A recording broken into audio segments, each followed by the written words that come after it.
اخلاق اچھے ہوں، کردار ستھرا ہو، یا رب میں سیکھ جاؤں آداب زندگی۔ الحمد للہ رب العالمین، الصلاۃ والسلام علی سید الانبیاء والمرسلین، اما بعد فاعوذ باللہ من الشیطان الرجیم، بسم اللہ الرحمن الرحیم۔ الصلاۃ والسلام علیک یا رسول اللہ وعلی آلک واصحابک یا حبیب اللہ، الصلاۃ والسلام علیک یا نبی اللہ وعلی آلک واصحابک یا نور اللہ۔ نبی پاک صاحب الاولاق صلی اللہ تعالی علیہ وآلہ وسلم نے ارشاد فرمایا، تم جہاں بھی ہو مجھ پر درود پاک پڑھو، بے شک تمہارا درود مجھ تک پہنچتا ہے۔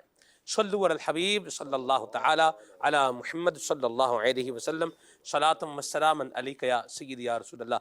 خلیفہ امیر اہل سنت حضرت مولانا حاجی عبید رضا عطاری مدنی دامت قدم القدسیہ کا پروگرام آداب زندگی آپ دیکھنے کی سعادت حاصل کر رہے ہیں۔ خلیفہ امیر سنت ہمارے ساتھ پروگرام کے اندر موجود ہیں۔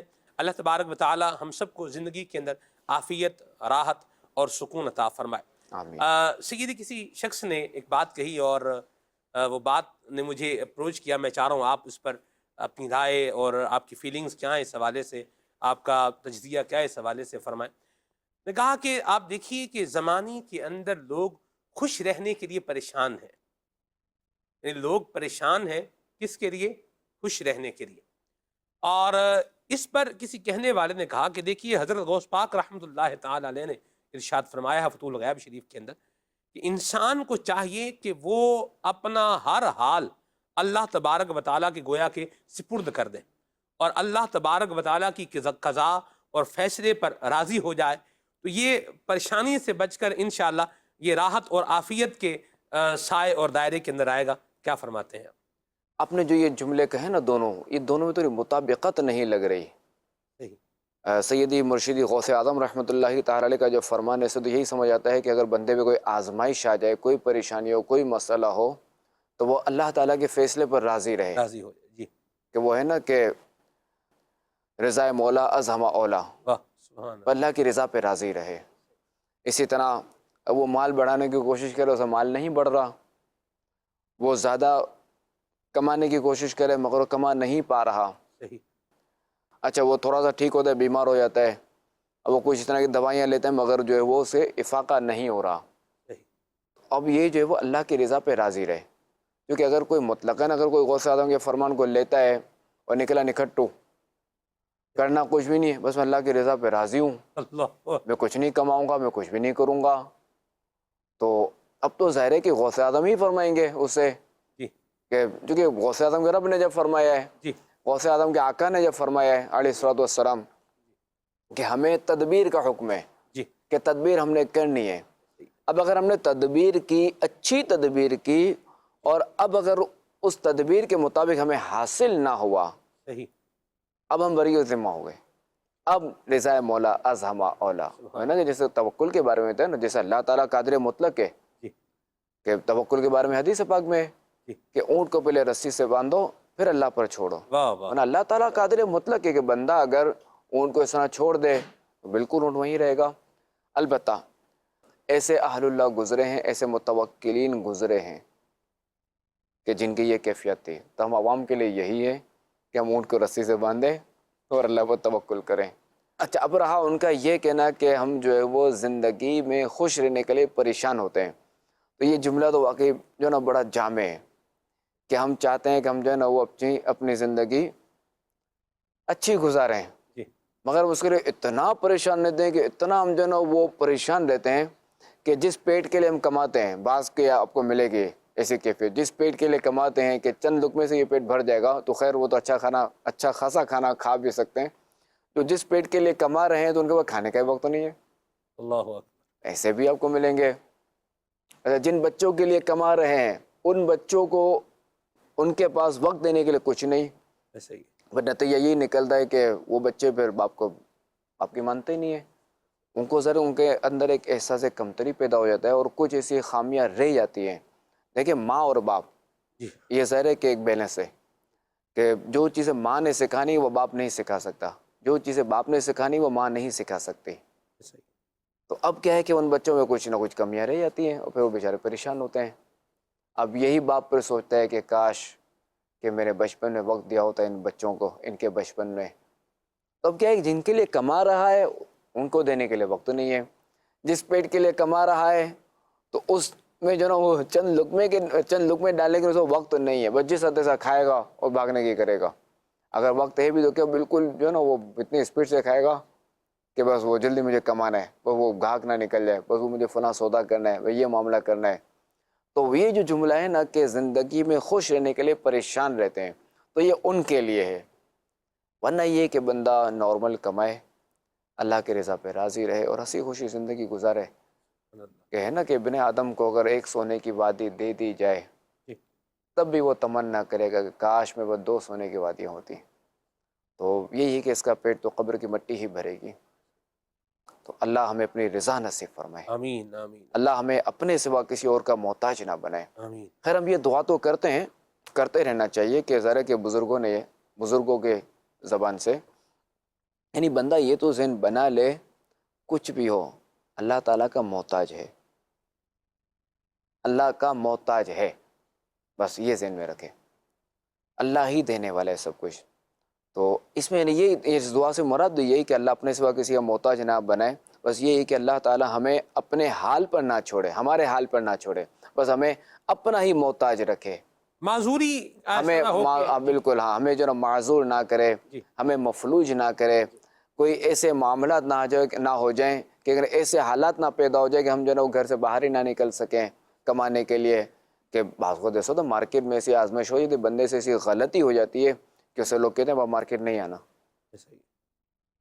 تو اللہ ہمیں ایسے حالات سے بچائے، زوال نعمت سے ہی بچائے اور کسی کا محتاج نہ کرے. آمین آمین. اللہ رحمت. اپنا ہی محتاج رکھے آمین آمین. اور یہی ہمارا عقیدہ بھی رکھے، مرحبا. اسی پہ ہمارا خاتمہ بھی فرمائے. آمین. مرحبا. ماشاء اللہ. پریشانیوں کو جتنے نمبر ہیں اتنے ہی دیے جائیں، اس سے زیادہ اس کو گریڈ نہ دیا جائے. بالکل، جتنا اس کو سر پہ چڑھائیں گے تو پھر جو نا وہ پھر کیونکہ سر پہ دیکھیں کہ بندے کے جو ہے وہ ایک بندہ 10 کلو اٹھا سکتا ہے، ایک بندہ 20 کلو اٹھا سکتا ہے، وہ 30 کلو کا بوجھ ڈال دیں گے تو آخر دب جائے گا. تو اسی طرح ہر بندے کی کیپیسٹی ہوتی ہے کہ مصیبت برداشت کرنے کی، پریشانی برداشت کرنے کی، باتیں برداشت کرنے کی. اچھا اب کہ کسی نے پریشانی اس کے بیان کیا، کوئی معاملہ آیا کہ اس کو نقصان ہوا اور نکل گیا.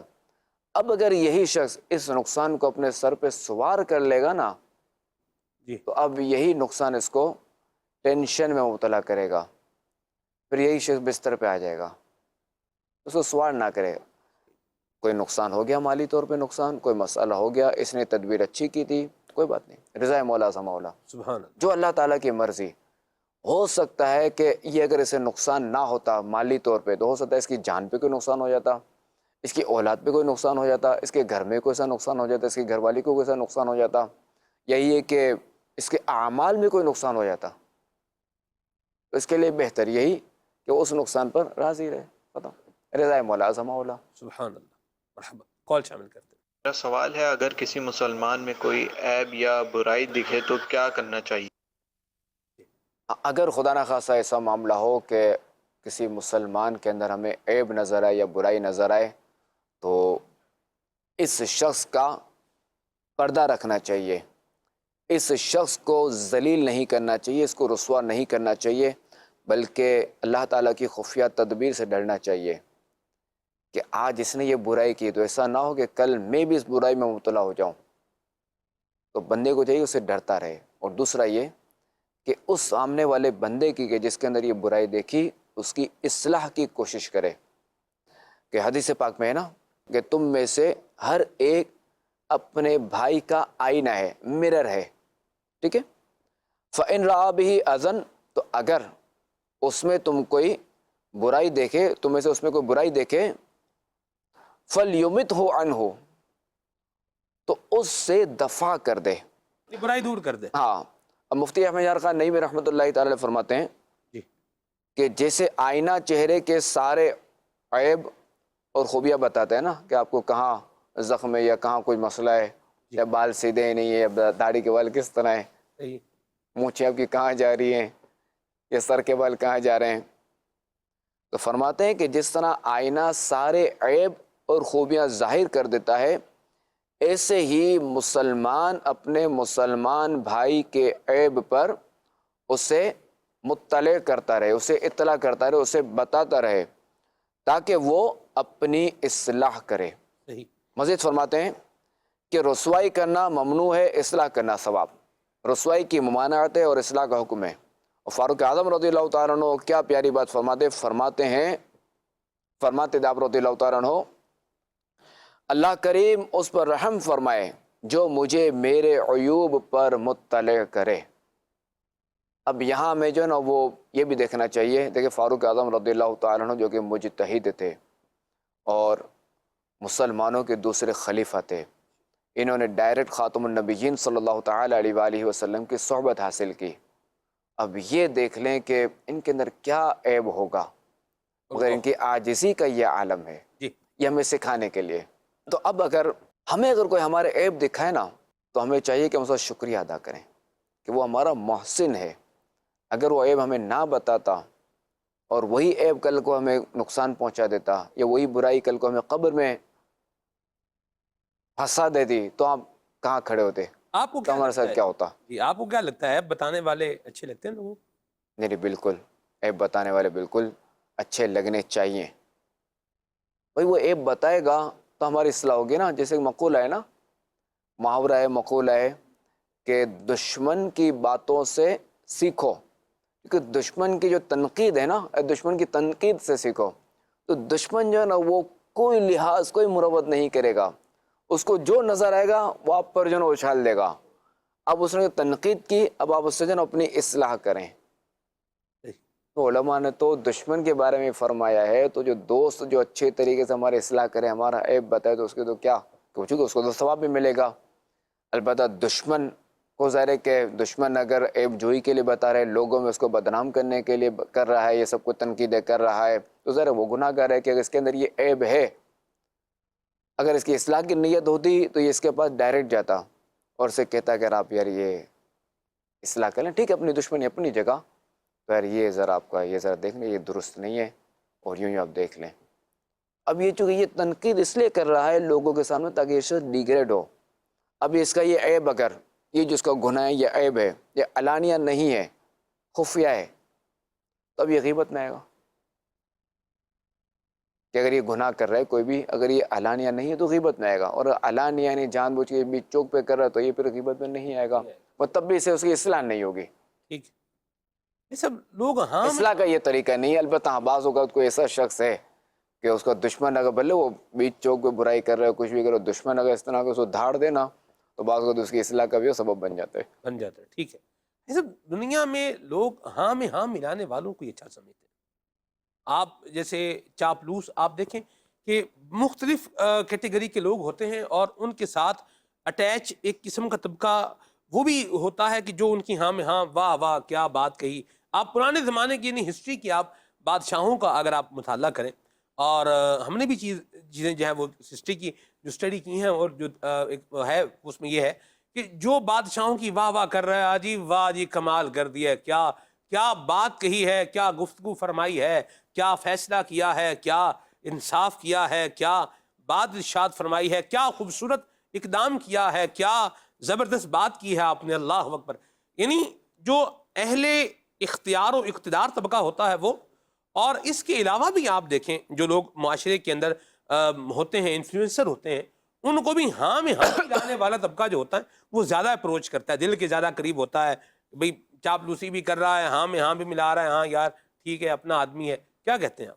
اب دیکھیں جو بادشاہ اسلام تھے ان کی تو بات ہی نرالی تھی، وہ تو واقعی کہ اس چیز کے جو نا وہ حق رکھتے تھے۔ میں نحو میں ہے نا کہ نحو کو سمجھنے کے لیے بادشاہ جیسا دل ہونا چاہیے۔ تو اگر آپ ہاں اب آپ اپنی واہ واہ چاہتے ہیں تو اگر واقعی بادشاہ بنے، کہ وہ اہل اسلام کے جو بادشاہ جو فیصلہ کرتے تھے ان کی بات ہی نرالی تھی، کیا کیسے فیصلے کرتے تھے۔ خیر، جو ایسے بادشاہ جو اپنی واہ واہ چاہتے تھے اور غلط فیصلے کرتے تھے تو ان بادشاہوں کا انجام بھی دیکھ لیں، برا ہی ہوگا، یہ تو بات ٹھیک ہے آپ کی، تو برا ہی ہوا ہے۔ ایسا ہی ہے۔ ٹھیک ہے، تو اب اگر کوئی یہ چاہتا ہے کہ میری واہ واہ کو، ظاہر ہے کہ اگر کوئی ہے ایسا جسے تو کوئی چاپلوس لگا ہوا ہے تو واقعی یہ تو اس کے لیے خطرناک ہے صحیح ہے، کہ اگر گڑھے میں بھی گر رہا ہوگا نا تو کہے گا واہ واہ واہ واہ کیا واہ، بات، واہ واہ آپ کس شان سے آپ گنے, کیا چھلانگ لگائی. نہیں نہیں چھلانگ نہیں, آپ کس شان سے گنے. اللہ اگر آپ کے جو کوئی اور ہوتا تو ایسا گرتا کہ بس. اللہ کی. تو یہ جو ہوتا ہے نا چاپلوس, باز کو یہ چاپلوس یہ بندوں کو مروا دیتے ہیں. تو چاپلوسی سے بھی بچنا چاہیے اور چاپلوسوں سے بھی بچنا چاہیے, دونوں سے بچنا ہے. مرحبا, بڑی پیاری اور بات. چاپلوسی والے کو بھی چاہیے کہ وہ اپنے آپ کو حق بات کرنے کا عادی بنائے. اس سے چاہیے, اللہ تعالیٰ کے آداب میں سے ہے نا کہ امام غزالی رحمۃ اللہ تعالیٰ نے جو لکھا ہے الادب فی الدین, کہ بندے کو چاہیے کہ لوگوں کے پاس جو بھی مال ہے نا اس سے مایوس ہو جائے, اللہ, بس یہ اپنے رب تبارک و تعالیٰ سے لو لگا کے رکھے, واہ, بس اسی سے یہ رکھے. جس رب نے اس کو دیا وہ تجھے بھی دے سکتا ہے. کیا بات, واہ واہ واہ. تو جب بندہ یہ سوچ بنا لے گا نا تو اب یہ واہ واہ کرنے میں یہ سب کچھ نا وہ اس کی ختم ہو جائے گی. اور یہ چاپلوسی, جی اس تملق کو, چاپلوسی کو باطنی بیماریوں میں سے ایک بیماری بالکل قرار دیا گیا. بالکل. اللہ ہمیں اس سے بچائے. آمین. باطنی بیماریوں کی معلومات کے لیے باطنی بیماریوں کی معلومات, تو یہ کتاب بہت زبردست ہے, اس کا مطالعہ کرنا چاہیے. اس میں باطنی بیماری کی ڈیفینیشن بھی ہے, اس کی تعریف بھی ہے, ڈیفینیشن بھی ہے, اور پھر یہ کہ اس کا علاج بھی ہے. دونوں چیزیں, یعنی صرف مرض نہیں بتایا, مرض کا علاج بھی بتایا. ایسی بات ہے. اللہ ہمیں بچائے. آمین. اور خلیفہ میرے سنت کی اس گفتگو سے جو ایک بات سیکھنے کو ملی وہ یہ بھی ہے کہ جو ہر بات میں ہاں ملانے والے اور چاپلوس افراد ہیں ان سے اجتناب کیا جائے, ورنہ یہ بہت گہرا نقصان دیں گے, اور جس کو نقصان ہونا ہے اسی کو ہونا ہے. انہوں نے بعد میں غائب بھی ہو جانا ہے. میں نے ایسا کچھ دن پہلے جو ہے وہ کچھ لوگ دیکھے کہ ایک ہی زنجیر کے اندر 4 لوگ بندھے ہوئے ہیں. اب یہ کیا ہیں؟ یہ کسی جرم کے اندر شریک افراد ہیں, اور اس میں یہ ہے کہ جب ایک کو کھینچا جائے گا دوسرے ساتھ وہ خود اس نے نہیں بھی اگر آنا نا, یا تھوڑا پیچھے رہ گیا یا اٹھنے میں اس کو ہو گیا تو وہ اس کو ایک لگنا ہے, جھٹکا ایک لگنا اس کو. اللہ بچائے. اور یہ وہی ہوتے ہیں کہ جو ہے وہ 4 نے مل کر کو کام کیا, 2 فرار ہو گئے, 1 فرار ہو گیا, 2 گرفتار ہو گئے, یا 5 نے مل کر کوئی غلط کام کیا. تو بعد اوقات وہ چل رہے ہوتے ہیں نا, ہاں ملا رہے ہوتے ہیں ساتھ میں, اب ٹھیک ہے کریں گے, کر لیتے ہیں, یہ بھی ہو جائے گا, یہ بھی دیکھ لیں گے کیا ہوگا. اور اینڈ میں پھر کیا ہوتا ہے, وہ جو سامنے آ جاتا ہے وہ دھر دیا جاتا ہے, اور یہ پھر پیچھے سے غائب ہو جاتے ہیں. تو اللہ ہمیں ایسے لوگوں سے بچائے اور ہمیں عافیت عطا فرمائے. دعوت اسلامی کے دینی ماحول سے بستہ رہیں گے, اچھے ماحول سے بستہ رہیں گے, اچھے دوستوں کے ساتھ رہیں گے, تو انشاءاللہ الکریم جو ہمیں اللہ رسول کی یاد دلائیں, گناہوں سے ہماری توجہ ہٹائیں, اللہ رسول کی یاد کی طرف لگائیں گے, تو انشاءاللہ اس کا ہم فیض پائیں گے انشاءاللہ. مزید کال شامل کرتے ہیں. یہ بتائیے گا کہ حوصلہ افزائی اور جو ہے نا چاپلوسی, ان میں فرق جو ہے وہ کیا ہے؟ دیکھیں حوصلہ افزائی اور چاپلوسی میں جو نا بہت فرق ہے. چاپلوسی یہ ہے کہ بندہ جو نا اس کے ہر غلط کام میں, ہر چیز میں جو نا وہ اس کی تعریفیں ہی کرتا رہے گا, صرف ہاں میں ہاں نہیں ملے گا, اسے تعریفوں پہ تعریفیں تعریفوں پل باندھے گا. جبکہ حوصلہ افزائی الگ چیز ہے, اور حوصلہ افزائی چونکہ بچوں کی بھی کی جاتی ہے, جبکہ چاپلوسی بچوں کی نہیں کی جاتی. تو اسے تو بندہ اندازہ لگا کہ چاپلوسی اور حوصلہ افزائی میں کتنا جو ہے نا وہ فرق ہے. اللہ کریم ہمیں چاپلوسی سے بچائے اور حوصلہ افزائی کرنے والا بنائے. آمین. یہ سوال آپ کا بہت پیارا ہے کہ واقعی کہ حوصلہ افزائی جو ہے نا یہ ایک ایسی چیز ہے کہ بندے کی ترقی میں جو کردار ہوتا ہے نا, یہ حوصلہ افزائی کا بھی ہوتا ہے. کہ اگر آپ چاہتے ہیں کہ آپ کا بچہ ترقی کرے, آپ کا جو شاگرد ہے وہ ترقی کرے, طالب العلم ترقی کرے, تو آپ جتنی اس کی حوصلہ افزائی کریں گے تو انشاءاللہ الکریم جو ہے وہ ترقی کرے گا. جی. اور دوسرا یہ کہ حوصلہ افزائی جو اپنے ہم منصب کی اور اپنے سے نیچے والے کی جاتی ہے عمومی طور پہ, جبکہ جو چاپلوسی ہے وہ اپنے سے اوپر والے کی جاتی ہے. ایسا ہی درست فرمایا. اور چاپلوسی میں جو بندے کا ایک مقصد ہوتا ہے کچھ حاصل کرنا ہے, جی. جبکہ حوصلہ افزائی میں بظاہر یہ کچھ نہیں ہوتا. چاپلوسی کی تعریف کا جو ایک ایسنس, مضمون اور خلاصہ ہے وہ خلیفہ میرے سنت نے بڑے آسان پیرائے کے اندر اپنی گفتگو میں بیان کر دیا ہے, اور اس کو بخوبی سمجھا جا سکتا ہے. اللہ تعالیٰ ہمیں عافیت اور سلامتی عطا فرمائے. آمین. کال شامل کریں گے. بالکل. جی. برا سلوک کرنے والوں کے ساتھ کس طرح پیش آنا چاہیے؟ سوال تو بڑا اچھا ہے کہ چونکہ ایک معاشرہ ہے, اس میں برا سلوک بھی ہوتا ہے ایک دوسرے کے ساتھ. اگر کوئی خدا نخواستہ ایسا سلوک کرے تو بندے کو چاہیے کہ وہ برائی کا جواب برائی سے نہ دے, اچھائی سے دے. چونکہ ہم جس نبی کا کلمہ پڑھتے ہیں جو اللہ تبارک و تعالیٰ کے آخری نبی ہیں, ان کی شان دیکھیں, ان کے ساتھ لوگوں نے کیا کیا نہیں کیا. اور اس کے باوجود ان کا سلوک دیکھیں. ہے نا کسی نے کلام لکھا ہے نا, سلام اس پر کہ جس نے گالیاں سن کر دعائیں دیں, سلام اس پر کہ جس نے بے شماروں کو معافی دی. تو ہمارے آقا علیہ الصلوۃ والسلام کی شان دیکھیں گے, ان کے ساتھ لوگوں نے کیا کیا سلوک کیا اس کے باوجود. اور بعض تو ایسے واقعات بھی ہیں. اچھا پھر کیا ہوا کہ ہمارے آقا علیہ الصلوۃ والسلام کے حسن سلوک کی برکت سے وہ ایمان بھی لے جن کے نصیب ایمان تھا. اچھا جو ایمان نہیں بھی لائے تو وہ ایسا قائل ہو جیسے غورث کے بارے میں آتا ہے کہ اس نے جو ہے وہ ایک بار خاتم النبیین صلی اللہ تعالی علیہ وآلہ وسلم محو آرام تھے, آرام فرما رہے تھے, تو غورث نے جو وہ پھرتی سے آپ علیہ الصلوۃ والسلام کی تلوار نکال لی.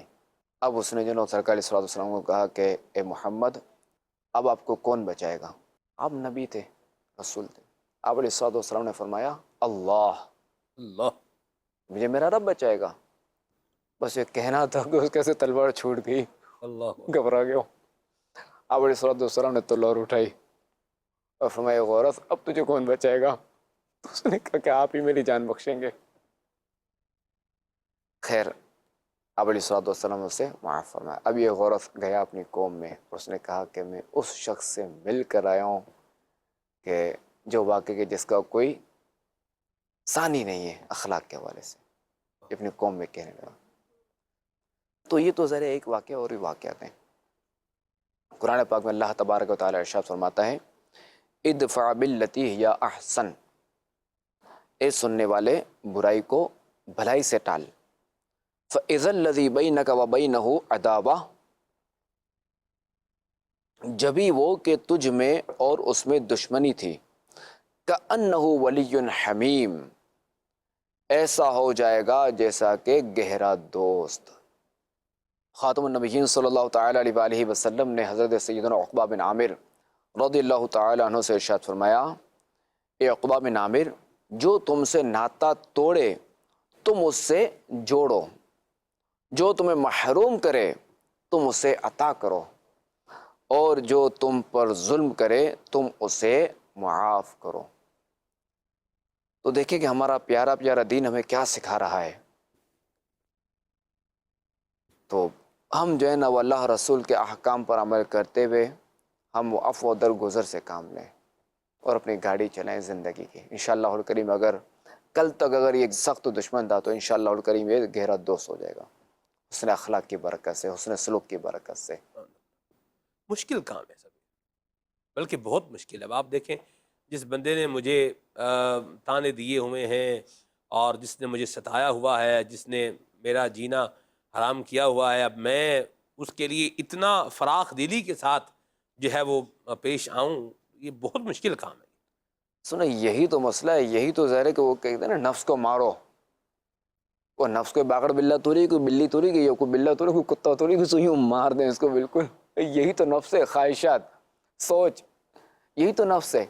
ابھی دیکھیں نا کہ شیخ سعدی رحمۃ اللہ تعالی علیہ فرماتے ہیں نا بدی را بدی سہل باشد جزا, یعنی بدی کا بدلہ یعنی برائی کا بدلہ برائی سے دینا تو آسان ہے, اگر مردی احسن الی من اسا, واہ واہ واہ واہ, اگر تم مرد ہے نا تو برائی کا بدلہ جو ہے نا وہ اچھائی سے دے. کیا بات ہے. مولانا روم رحمۃ اللہ تعالی فرماتے ہیں تو برائے وصل کردن آمدی نے برائے فصل کردن آمدی, یعنی انسان تو ملانے کے لیے آیا ہے, جدائی ڈالنے کے لیے نہیں آیا. تو لہٰذا بندے کو چاہیے مرد بنے, مرد بنے اور جو ہے وہ برائی کا بدلہ اچھائی سے دے, تبھی تو نتیجہ نکلے گا نا. اب یہی بندہ اگر بیج بوتا ہے, کتنی محنت ہوتی ہے, کتنی جو ہے نا کوشش کرتا ہے, وہ دھوپ میں رہتا ہے, سب کچھ کہتا ہے, پھر دیکھیں نا پھل نکلتا ہے. تو یہ اپنے نفس کو مارے, برائی کا بدلہ اچھائی سے دے, پھر دیکھیں کیسا پھل ملے گا کہ یہی دشمن انشاءاللہ الکریم دوست ہو جائے گا. یا مرحبا, ماشاء اللہ. کال شامل.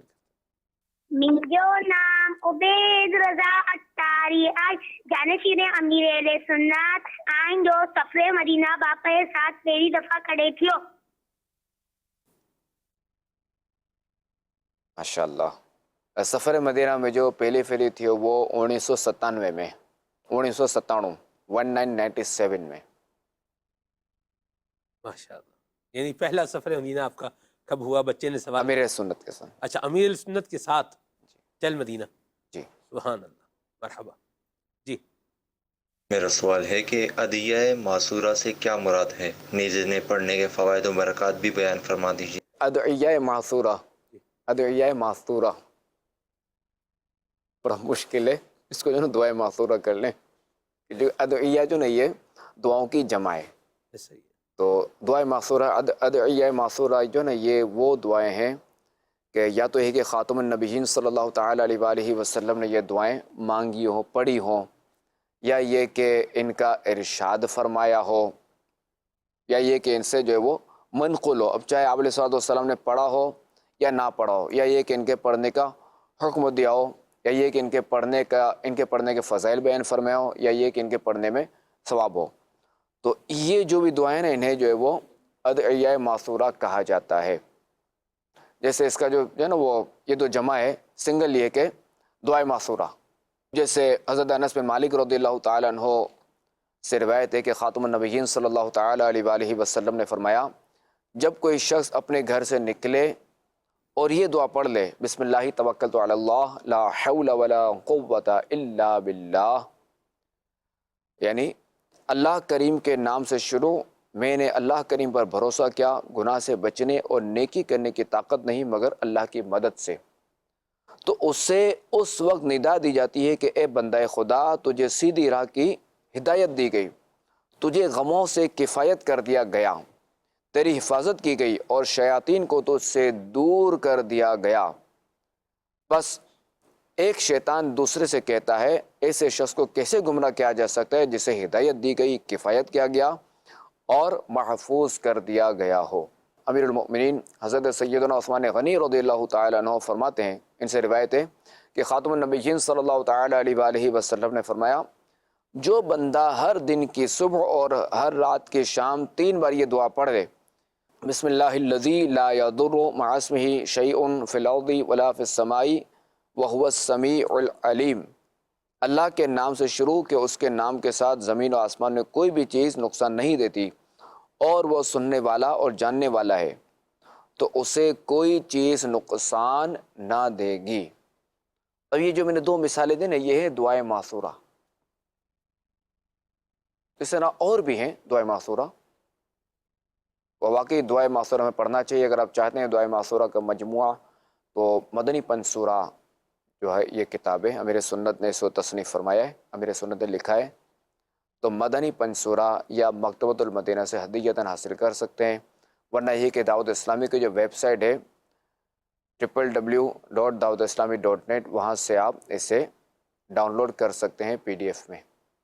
بہت بڑا اللہ کی رحمت سے بکس کا ایک کلیکشن ہے، لائبریری ہے دعوت اسلامی کی ویب سائٹ پر، تو اس سے آپ اکتساب فیض بھی کر سکتے، اس سے فائدہ حاصل کر سکتے ہیں، اور فری آف کاسٹ یہ ڈاؤن لوڈنگ ہے. آپ کو کتاب ڈاؤن لوڈ بھی کر سکتے ہیں، اور اگر آپ کو نیڈ ہے کسی چیز کا، آپ پرنٹ کرنا چاہیں کسی پیج کا، تو وہ بھی آپ کر سکتے ہیں. ماہنامہ فیضان مدینہ کے مضامین بھی بڑے جامع، بڑے زبردست اور بڑے کمپریہنسو اللہ کی رحمت سے مضامین ہوتے ہیں مختلف موضوعات کے اوپر، قرآن کریم کے حوالے سے، احادیث مبارکہ کے حوالے سے، صحابہ کرام کی سیرت کے حوالے سے، بزرگوں کی بائیوگرافی کے حوالے سے، اور مختلف عنوانات پر، مختلف ٹاپکس پر اللہ کی رحمت سے بڑا زبردست، بڑا آسان اور بڑا خوبصورت مواد ہوتا ہے. تو اس کو بھی آپ حاصل کر سکتے ہیں، اپنے نالج کو بڑھانے کے لیے اس کا مطالعہ بھی کر سکتے ہیں.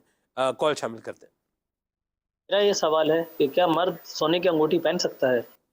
جی نہیں، مرد کے لیے سونے کی انگوٹھی کی اجازت نہیں ہے. گناہ مرد کے لیے حرام ہے سونا پہننا، ٹھیک ہے. چاہے انگوٹھی ہو یا چین ہو. البتہ مرد جو ہے وہ 4.5 ماشے سے کم وزن کی چاندی کی انگوٹھی پہن سکتا ہے، اس میں بھی ایک پتھر ہونا ضروری ہے، وہ بھی ایک وقت میں ایک ہی پہن سکتا ہے. صحیح. چھلا بھی نہیں پہن سکتا، چھلا بھی نہیں پہن سکتا. چاندی کا چھلا بھی مرد نہیں پہن سکتا، نہیں، نہ چاندی نہ کسی اور دھات کا بھی نہیں پہن سکتا. چھلا لوہے کی انگوٹھی بھی نہیں پہن سکتا، لوہے کی بھی نہیں، نہ لوہے کی، نہ پیتل کی، نہ تو کوپر پیتل کی. جی صحیح. یہ بتائیں، چھوٹے بچے کو بعض وقت ہوتا ہے نا، بچہ کسی کے ہاں، بیٹی کے ہاں جو ہے وہ بیٹی کی ولادت ہوئی، بچے کے ہاں پوتا ہوا، نواسا ہوا، تو اس کو بھی بعض اوقات لوگ کیا کرتے ہیں، اس کو سونے کی انگوٹھی بچے کو پہنا دیتے ہیں، اس کی آپ پذیرائی فرمائیں گے؟ نہیں، اب دیکھیں کہ بچہ اگر پہنتا ہے یا کسی نے پہنا ہے تو بچہ تو گناہ گار نہیں ہے، جی وہ تو ہے مگر بالکل چھوٹا وہ تو جھولے کے اندر. ہاں وہ تو ظاہر ہے کہ مکلف ہی نہیں ہے، مگر یہ کہ جو پہنانے والا نا یہ گناہ گار ہوگا. جس طرح مہندی لگانا جی. بچے کو، لڑکے کو، یہ جائز نہیں کہ لگانے والا گناہ گار ہوگا، تو اسی طرح جو ہے وہ انگوٹھی پہنانے والا گناہ گار ہوگا. صحیح. محبت کا اظہار بھی تو کرنا ہے نا کہ اللہ تو نے. محبت کا اظہار اگر کرنا ہے تو اس کا طریقہ ہے کہ آپ سالڈ سونا دے دیں، اس سے ملک میں دے دیں، رکھ دیں اس کے اکاؤنٹ میں، اسے کھاتے میں ڈال دیں، دے دیں. نہیں باقاعدہ بسکٹ وغیرہ ہوتا ہے، جو بھی ہوتا ہے سونے کا بسکٹ. جو بھی صحیح. ہوتا ہے وہ دے دیں. ٹھیک. سونے کا بسکٹ یا سکہ بھی دیا جا سکتا سکہ بھی ہوتا ہے وہ دے دیں. ہے. صحیح. دینا تو ظاہر مقصود ہے وہ خوشی اور اس کے مال میں اضافہ ہو، یا اپنے خوشی میں جو دینا تو یہ کر دیں. مرحبا ماشاء اللہ. جی کال. میرا نام محمد بن وحید، میں لاہور سے بات کر رہا ہوں. جانشین امیر اہل سنت، بچوں کو کتنا کھیلنا چاہیے اور کتنا پڑھنا چاہیے؟ زبردست سوال ہے جی. جی حضور. بچوں کو کھیلنے کے وقت کھیلنا چاہیے اور پڑھنے کے وقت پڑھنا چاہیے. سبحان اللہ. مرحبا. جو آپ کا ایک وقت مخصوص ہے کھیلنے کے لیے اس میں کھیلیں، جی بھر کے کھیلیں. جو بھی جائز گیم ہے وہی کھیلیں، جو جائز کھیلیں وہی کھیلیں. اور جو پڑھنے کے اوقات ہیں ان میں آپ پڑھیں، بیلنس رکھیں، مینیج کریں. انشاءاللہ کھیلنے میں الکریم جی پڑھائی بھی اچھی ہوگی، اور جو ہمارے یہاں جو بعض جو کھیلے جاتے ہیں نا تو انشاءاللہ الکریم اس سے جو ہے وہ صحت وغیرہ بھی آپ کی بچوں کی اچھی ہوگی. ویڈیو گیمز کے بجائے جو ہے نا موبائل میں کھیلنے کے بجائے فزیکلی چیزیں کھیلیں، جیسے گیند سے کھیلیں، گاڑیوں سے کھیلیں، فٹ بال سے کھیلیں، جو اس طرح کی چیزیں. یا 2-3 بچے ہیں تو وہ بھاگ دوڑ وغیرہ اس طرح کے کھیلیں. یہ جو نا ایک ہی جگہ پڑے رہنے سے ویڈیو گیم کھیلتے ہیں، یہ اس کا تو کوئی بظاہر کوئی فائدہ نہیں ہے، صحیح. بلکہ اس سے تو نقصانات بھی ہے کہ ایک بندہ یہیں پڑا رہے گا بچہ جو ہے. اللہ بچائے. آمین. جی کال. رات کو اچانک آنکھ کھلنے کے بعد بہت ڈر لگتا ہے، اس صورت میں کیا کیا جائے؟ جواب ارشاد فرما دیں. اللہ رحم. اللہ کریم رحم فرمائے، اللہ کریم محفوظ رکھے. اس میں یہ کہ اگر اس طرح ہو جائے نا تو اب یہ کہ یا رؤوف یا رؤوف یا رؤوف یہ پڑھتے رہیں، ٹھیک ہے. انشاءاللہ اور کریم نیند آ جائے گی اور سو بھی جائیں گے، ڈر بھی چلا جائے گا. سبحان اللہ. آپ کیا خیال فرماتے ہیں کہ ڈر ذہن میں بٹھانے میں فیملی کا کتنا اثر ہوتا ہے کہ یہ شروع سے ہی بچے کو جو ہے نا بھوت سے کوئی جو ہے نا وہ ڈوگی آ جائے گا تو کوئی کیٹو آ جائے گی تو کوئی بھوت آ جائے گا تو کوئی جو ہے نا کیا آ جائے گا کیا آ جائے گا، اس طرح کر کے بچے کے دماغ میں جو چیزیں ڈالتے ہیں، کیا خیال فرماتے ہیں کتنا کردار ہوتا ہے ان کا والدین کا؟ یہ تو ہے کہ ہمارے معاشرے میں بدقسمتی سے یہ چیزیں بھی ہیں کہ اسی وجہ سے جو ہے نا بچہ بعض ہوگا جو نا رات میں اٹھ جاتا ہے، چیختا ہے خوف زدہ ہو کر. تو یہ کہ نہیں سو گے تو بہو آ جائے گا، واش روم میں بلی بند آ کر دیں جائے گے تو گی، یہ بھی بلی آ یہ بھی جائے ہے. گی، جی تو فلان آ جائے گا، تو یہ ہو جائے گا، یوں ہو جائے. سر ہے کہ اب یہ ہے کہ بچے کو اس طرح ڈرانا یہ جائز بھی نہیں ہے. اور دوسرا یہ کہ جھوٹ بولنا یہ الگ، دو گناہ ہوئے. ایک تو بچے کو اس طرح ڈرانا، دوسرا جھوٹ بولنا. تو اگر اب تک یہ عموماً جو عورتیں کرتی ہیں، اب اگر خدا نخواستہ اب تک ایسا کیا تو اسے فوری توبہ کریں. اپنے بچوں کو جو ہے نا وہ ڈرپوک نہ بنائیں، دلیر بنائیں. مرحبا. ہاں یہ نہیں سوتے تو کوئی اور تدبیر کی جائے. کئی چیزیں ٹائم پہ سلائیں گے، ٹائم پہ سلائیں اور ٹائم پہ اٹھائیں، آٹومیٹکلی بچہ سیٹ ہو جائے گا. البتہ جو بعض چھوٹے بچے ہوتے ہیں نا جی کہ وہ جب ان کو جاگنے کا ٹائم ہو لاکھ آپ سلانے کی کریں وہ نہیں سوئے گا. اور جب سونے کا ٹائم سے سونا ہو تو لاکھ اس جگاتے رہے. بالکل جو چھوٹے ہوتے ہیں 2-3 ماہ کے تو لاکھ کوشش کریں نہیں اٹھے گا، نہیں اٹھے گا. ایسا ہی. ایسے میں چاہیے کہ باپ کو بھی چاہیے ایسے میں اپنی زوجہ کے ساتھ تعاون کرے کہ ماں بھلے رات سو جائے اور باپ جو ہے نا تھوڑا کبھی باپ تھوڑا اس کو لے کے گھومے. بعض ایسا ہوتا ہے کہ بعض بچے ہوتے ہیں وہ شروع میں رات میں سوتے نہیں ہیں، وہ دن میں سوتے ہیں. تو اس میں جو نا وہ ماں باپ دونوں ایک دوسرے کا تعاون کریں بچے کو سنبھالنے میں. یا مرحبا. اس طرح ہنسی خوشی اپنی زندگی گزاریں. ماشاء اللہ. میرے باپ یہ کہہ کہ نہ نکل جائے کہ بس یہ جو نا وہ ماں کا کام ہے تم ہی سنبھالو، تمہیں جو نا ابھی جاگنا بھی ہے، دن میں بھی یہ کام کرنا ہے، یہ کام کرنا ہے، یہ کرنا نہیں. خود باپ کو چاہیے تعاون کرے عورت کے ساتھ. واہ واہ کیا خوبصورت اور زندگی کو جو ہے باغ و بہار بنانے والا مشورہ آپ نے عطا فرمایا ہے. اللہ تعالیٰ آپ کو دراز میں خیر عطا فرمائے اور دعوت اسلامی کے دینی ماحول سے وابستہ رہتے ہوئے اللہ ہمیں زندگی گزارنے کی توفیق عطا فرمائے. اور جو خلیفہ میں سنت نے ملفوظات زندگی گزارنے کے جو اصول، جو ضابطے، جو مشورے عطا فرمائے ہیں، اللہ ہمیں ان پر عمل کرنے کی بھی توفیق عطا فرمائے. آمین بجاہ النبی الامین علیہ وعلی آلہ افضل الصلوات والتسلیم. صلوا علی الحبیب صلی اللہ تعالی علی محمد صلی اللہ تعالی علیہ وسلم. اخلاق اچھے ہوں، کردار ستھرا ہو، یا رب میں سیکھ جاؤں آداب زندگی.